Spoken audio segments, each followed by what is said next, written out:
The second strategy we're going to talk about today is one of my favorites. It's called attitude. And the reason I love talking about attitude, it's one of the few things that you and I can control. We're talking about maximizing our true potential, right? We can't control the interest rates, the stock market, the weather. We can't control our client, but we can control. Every morning when we wake up, we put our feet on the floor, we can make a decision about how we're going to show up every single day. Because, ladies and gentlemen, attitude is the little thing that makes the big difference. And just for fun, I like to measure my attitude on an imaginary 0 to 10 scale. 10 is absolutely unstoppable, and 0 is a medical comatose, right? And so the goal, obviously, is to be closer to a 10. Now, let me ask you a question. Are we always at a 10, yes or no? No, I mean, we'd like to say that, but we're human beings. We have emotions, we have setbacks, we have disappointments, and that's normal. But the key is, how do we get there? How do we stay closer to the top? Because the reason I always talk about this, no matter where I go, is here's a tip that I didn't learn in college, I learned it after. People like to do business with people that make them feel good. I'm going to repeat that. People like to do business with people that make them feel good. So understanding the power of an attitude and what it has to do with your business. I mean, you all know somebody right now that when you see them, they make you feel good. You want to be around them, and it makes sense in the business world. So I also believe with attitude, you get out of life what you put into it. We've all heard that cliche, but I believe that's true in regards to attitude as well. I mean, you've all met this person, and I'm sure there's nobody in here like this who walks around that level 4. I mean, that's kind of how they go about their life. Hey, how's it going? Oh, it's Monday. Hey, how you doing? Oh, hump day, whoop, whoop. Hey, what's going on? Oh, thank God it's Friday. I really believe that those people put out that energy, and that's the kind of attitude they get back. Whereas if you're walking around with a level 8, 9, and 10 attitude, you get those kind of attitudes back. You get out of life what you put into it. Now, ironically, that Mark was here before I was, but I did play college basketball. I am a shorter individual compared to Mark, but I always thought about, when I was in my prime, what would it be like back when I was playing? The best basketball player in the world was a guy named Michael Jordan. So I thought, wow, what would that be like if I was at my prime and Michael Jordan was at his prime? Where would I need to be on that imaginary 0 to 10 scale to have a chance against Michael Jordan? Yes, thanks for your confidence. But really, I would have to be at my very best. True or not true? And the reason I bring that up is that, do you have any competition out there, yes or no? Absolutely. But we don't really think about it in the, hey, Michael Jordan type of thing. But I always think, I know you every single day when you get up. I mean, if you knew that you were going to play one-on-one against Michael Jordan or your foe in the industry, it changes the way you approach things. It changes your attitude and what you do. And I think that's tremendously valuable in the business world. So, I want to share about the law of attraction. We've all heard about the law of attraction. The law of attraction is actually you attract people and opportunities into your life who are most like you. And I put a little spin on it because I believe that you attract people and opportunities in your life who are most like you and based on your attitude. I mean, I really believe that. I mean, honestly, if you want to be around positive people, then of course that would make sense that we need to become more what? That makes sense. I mean, if you want to be more positive, be around positive people, then we need to be more positive. If you want to be respected, you need to be more respectful. If you want more love in your life, we need to be more loving. But if you want to be around more positive people, we've got to be more positive. And I'll never forget, years ago, I was doing a very similar layout to this. Stage was up here, and after I was finished, a guy comes up afterwards, and I popped down, obviously, and he goes, hey, Dan, I got to share something with you. I'm like, yeah, what is it? And he was being very vulnerable, very open. And he goes, I was thinking what you were saying about that law of attraction thing. And I said, yeah? And he said, man, he says, all my friends are jerks. And that's kind of what we did. We just kind of chuckled. I said, recognition is always the first step. So here's the reality of it. Because everybody we know doesn't have a winning attitude. But let me be real clear with you. If you're sitting out there right now, and I'm being honest as I can be, and you're looking at it saying, on a scale of 0 to 10, I give myself about a 5 on the attitude scale. And if you're being brutally honest with yourself, my question for you is, can you change it, yes or no? Yes or no? Yes, yes you can. You can change it. You could be walking around at a level 5 for your whole life. And you can walk out of this room and make a decision about playing at another level. It's simply a decision. You don't have to have another degree. You don't have to get permission. It's really about you making a decision about having a winning attitude. Now, the reason I love talking about attitude is the most powerful thing that I've ever seen is called the law of association. Now, who in here, anybody know what, when I say the gentleman's name, Pavlov, does anybody know what that means? Ivan Pavlov, what did he do? The dogs. Ivan Pavlov was a Russian physiologist who actually won the Nobel Prize in 1904, but he did a study that he's most famous for. And what he did was, it was called the law of conditioning. Skinner is the one who actually did it really, but Ivan Pavlov gets the credit. So what he did is he put these dogs in a controlled environment. And obviously before dogs eat, they salivate because the salivation has enzymes that help break up the food. Put these dogs in a controlled environment. They were hungry. He brings out food and rings a bell. He does it again. Brings out food, rings a bell.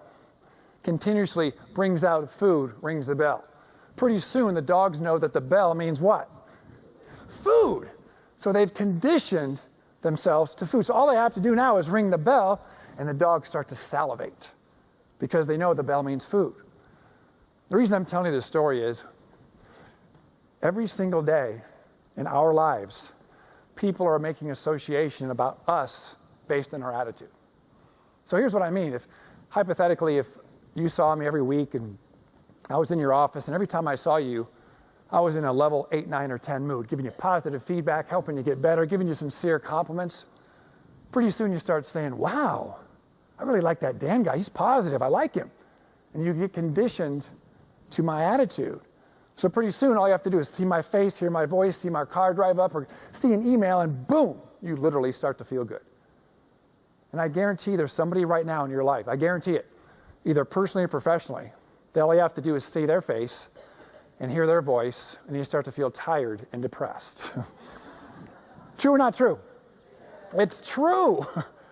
I mean, I've been out to lunch with people, feel like taking a nap afterwards, right? So you have to understand the power of associations in your life. Now, by the way, does this strategy hold true outside of business in your personal life, yes or no? Oh yeah. So this is bonus information, a little relationship coaching for you. I think about this stuff all the time. I'm always thinking about human behavior, and I think about the law of association. And when I come home at night, when I hit the garage door, if my wife Jennifer is at a certain place of the house, she can hear the garage door open, so she knows that I'm coming home. We all have probably experienced that. So I always think about when I come home, hit the garage door, I think about what's going through Jennifer's mind. I mean, does she hear that garage door? And is she saying, yes, whoa, Dan's home, yeah. That's what I'm working on anyway. Or does she hear that garage door? And is she saying, already? Because, see, it's not something she has to think about. She doesn't hear the garage door and start going through her mind and contemplating, how do I feel about Dan right now? No, it's automatic. It's in the nerve system. So I'm sharing that with you because people are making associations about us every single day. I mean, you've all seen it. You've all seen it. So your coworkers, your business partners, your family, your friends, we can control how we show up every single day. It has an impact on our productivity. Does that make sense? Yes or no? Excuse me. Attitude. Now, the reason I say this, too, is that when I talk to people, people say, oh, come on, I'm just not that type of person. You know, I'm just not that type of person. That's not like me. And so there's a recent study out by a woman named Dr. Sonia Lubomirsky, and she's a doctor of psychology at the University of California, Riverside. And she wrote a book, and they actually made a movie on happiness and attitude. And what they determined is 50% of your attitude is genetic. Now, that doesn't mean that you are born with a negative or a positive attitude. It means that you have a tendency to see events from a negative or a positive view. They also say that 10% of your attitude is based on life circumstances, which could be childhood situations, could be loss of loved ones, could be a divorce. Yet that leaves 40% of our attitude has to do with us, and it's a learned skill. And so when we're talking about attitude, we can literally change our attitude if we're committed. And by the way, this is just something I want to share with you. Obviously, I'm not selling books, and this is not my book, but if you know somebody or you're looking for something great to understand attitude, this is a book that changed my life years ago. It's called Man's Search for Meaning by a guy named Viktor Frankl. And Viktor Frankl was an Austrian psychologist who lived in Austria. And when the Germans came in 1938, I believe, and they took over the town, they captured him in 1942. Him and his wife and his brother and his mom and dad, and they were dispersed to different concentration camps. And he made it out, and he was writing about it in camp, and he talked about how the prisoners who lost perspective and lost hope actually perished. And so he talked about the power of perspective, that everything can be taken from us except the power to choose one's attitude. And that's fantastic. So if you ever know someone who's looking for something that can help them in their life, I recommend this book. Okay, so I want to give you some tools to use to help you with your attitude. So the first strategy that I'm going to share with you on how to maintain a winning attitude, this one, ladies and gentlemen, I started doing this, 20 years ago. It literally changed my life. And I know that sounds cliche, but I'm telling you right now, if you start this today, your life will never be the same. So let's talk about the greeting strategy. So let's lay this out first. So in our country, when you meet somebody for the first time, whether it's in business or recreational or socially, how do you typically greet people? What do we say? Hey, how's it going, right? Hey, what's going on? Hey, what's happening, depending on the context of the conversation. So I realized years ago that people aren't really asking, how are you doing? Right? It's just a cultural greet. Hey, how's it going? Because, ladies and gentlemen, if you start telling them how you're doing, they're going to stop asking you how you're doing, right? It's just what we do. So I had to understand, look, if people aren't really asking, I'm going to bring it. I'm going to have some fun with it. I'm going to bring some energy. So you can call me anytime, day or night, see me anywhere, and say, hey, Dan, how you doing? You're going to get a few responses from me. I'm on fire. I'm unbelievable. I'm unstoppable. Incredible. And it literally changed my life. I mean, people aren't around enough positive people. Do you know that? And people don't get enough positive energy in their life. I mean, you can imagine I travel a lot, as I'm sure you do, and go to the rental car booth, put my bag down, and the woman was, she was in her cultural hypnosis, like everybody is. And she says, how you doing, sir? I said, I'm on fire. And I swear, literally, she said, what? Are you okay? She got nervous about it.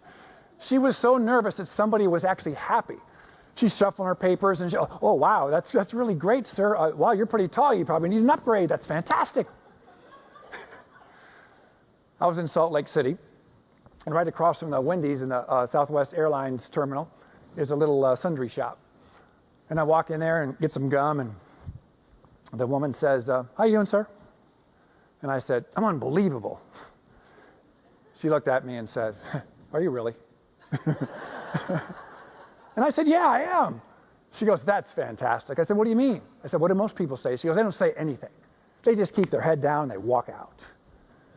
I said, that's too bad. I said, well, listen, have a great day. And I'm walking out. She said, sir, come back tomorrow. I can use your energy. This is an airport, for goodness sakes, right? So I'm telling you, the little things can make... So listen, you guys are a fun group. So let me see how you do. I'm going to say, how you doing? And you're going to say, I'm on fire. So ladies and gentlemen, how you doing? That's pretty good. How about unstoppable? Ladies and gentlemen, how you doing? Unstoppable. Nice. Unbelievable. Ladies and gentlemen, how you doing? That's not bad. I got to give it to you for this hour. Now, I'm going to be totally transparent with you. I hear two things. Two things that I hear. First of all, come on, Dan. You can't expect me to do something stupid like that. And the second thing I hear is, yeah, that's great, but you're being insincere. I mean, you're being insincere. You're not always in a good mood. And you're right, I'm not. But we've already determined nobody cares. Are you with me? So sometimes I'm unbelievably good, and other times I'm unbelievably bad. I'm just unbelievable right now. And it seems to work really well. So give it a shot. Have some fun with it, because here's the thing. No matter where you live, we all live in a small little bubble. We go to the same Starbucks, the same cleaners, the same grocery stores. We see a lot of the same people every single day. Are you with me? And so what I've done in my community is I've conditioned people that I'm always in a good mood. I can walk into Starbucks and they say, oh, hey, you're on fire. I'll get it right away. And it makes people feel good because they want to be around positive people. So give it a shot. The next strategy I'm going to share with you is, I shouldn't even have to talk about this, but I'm going to spend 30 seconds with this. Leave your baggage. We all know this, and we've heard it. I've got to talk to you about it.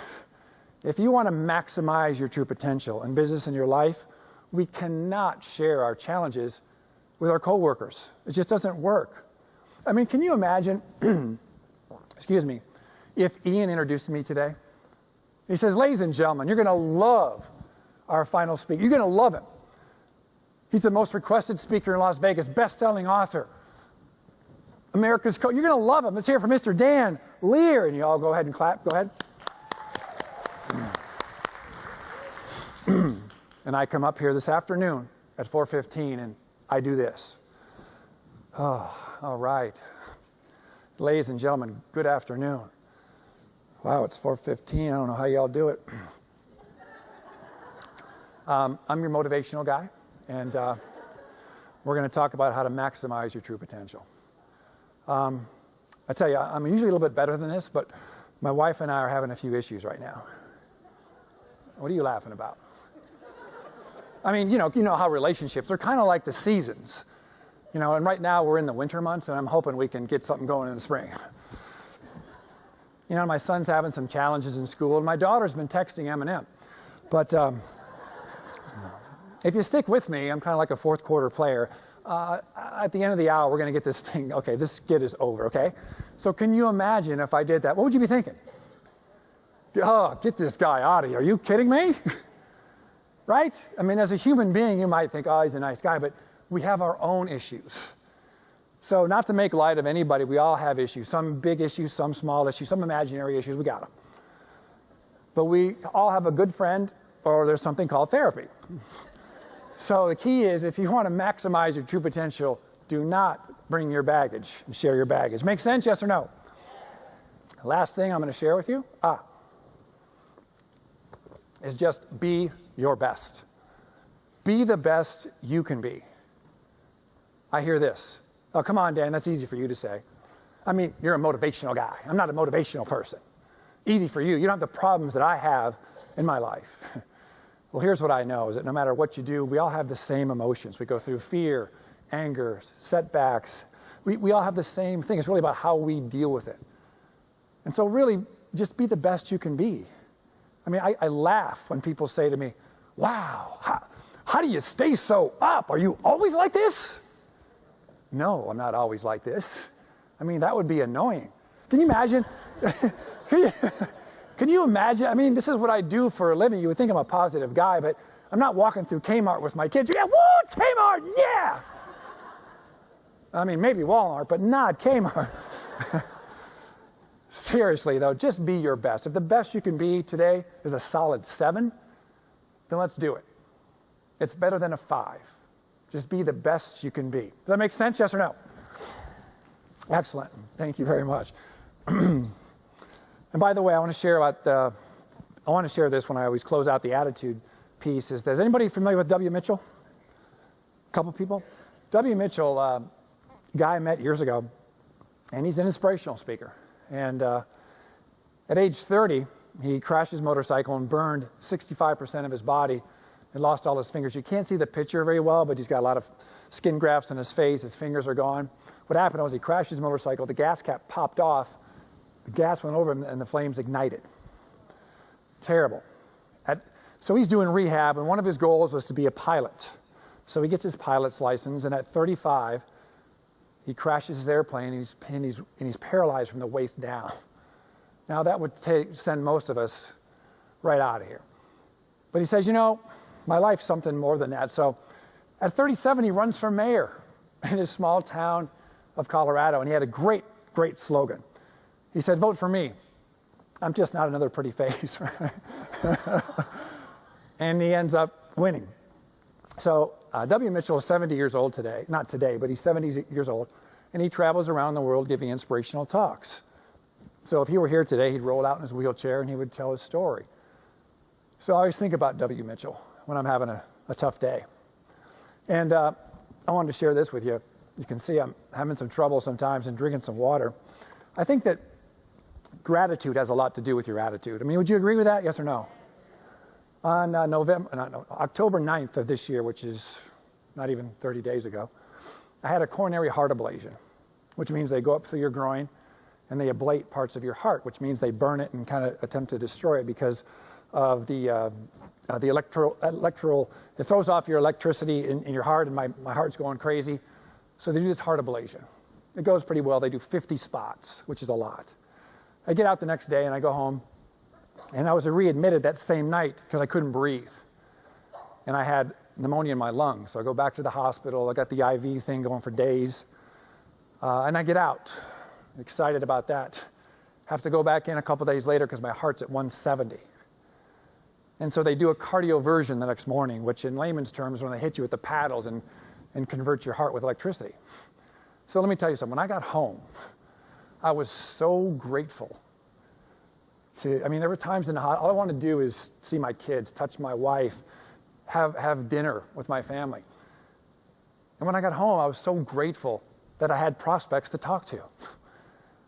Whether their budget was big or small, no matter what, I just was excited and grateful to connect with people. Does that make sense?